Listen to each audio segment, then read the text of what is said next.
In 2026, what does this paper really represent? It represents months of legal processes. It represents brokerage fees. It represents stamp duties and paperwork. And most importantly, it represents a locked asset. You can frame it, you can store it, you can feel proud of it. But when you urgently need liquidity, when life happens, this paper does not move at the speed of life. Now compare that to the world we live in today. We can send money across continents in seconds. We can trade gold, stocks, or currencies instantly using a device that fits in our pocket. We can search for any piece of information in milliseconds using a search engine. So here is the question. Why does one of the largest asset classes in the world still function like it's 150 years old? Why does real estate, the foundation of wealth for most families, still live in a paper prison? A few years ago, I had a conversation that shifted my perspective.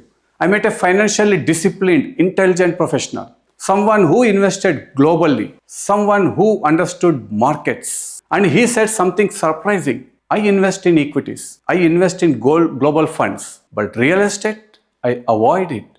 It's too messy. Too messy? Think about that word. Real estate globally is valued at over $300 trillion. It's larger than the total value of global equities and bonds combined. And yet, an intelligent investor calls it messy. When smart capital avoids an industry, it's rarely because of fear. It's usually because of inefficiency in the industry. So I began looking deeper.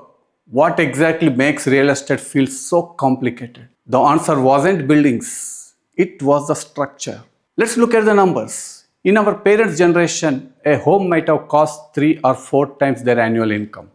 Today, in many major cities, entry-level property costs 12 to 15 times the average annual salary of a skilled professional.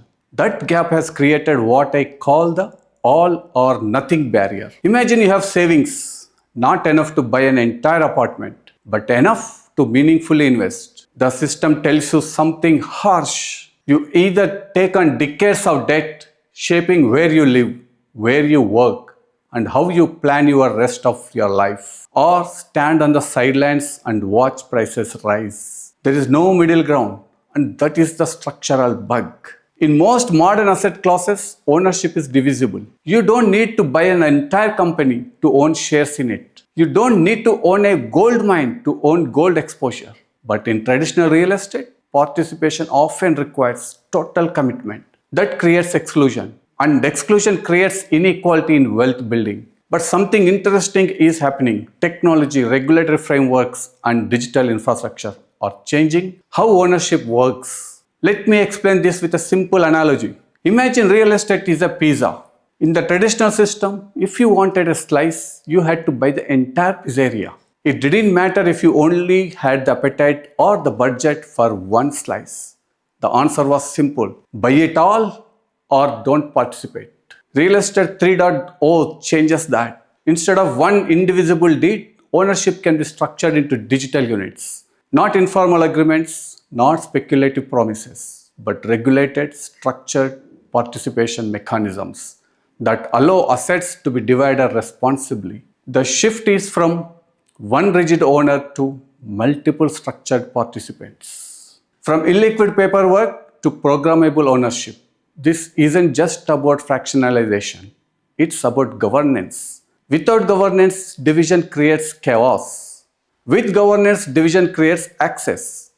The real transformation isn't technological, it is philosophical. Ownership no longer needs to be absolute to be meaningful. Let me share a human example. I once met a retiree who owned land worth several crores. On paper, he was wealthy. But when he faced a sudden medical emergency, he encountered a painful truth. He couldn't sell 5% of his land quickly. He couldn't liquidate just what he needed, and selling the entire property would take months. He was asset rich, but liquidity poor. This is not rare. Around the world, families sit on a high value property, but struggle with cash flow during emergencies. Real Estate 3.0 introduces a powerful idea.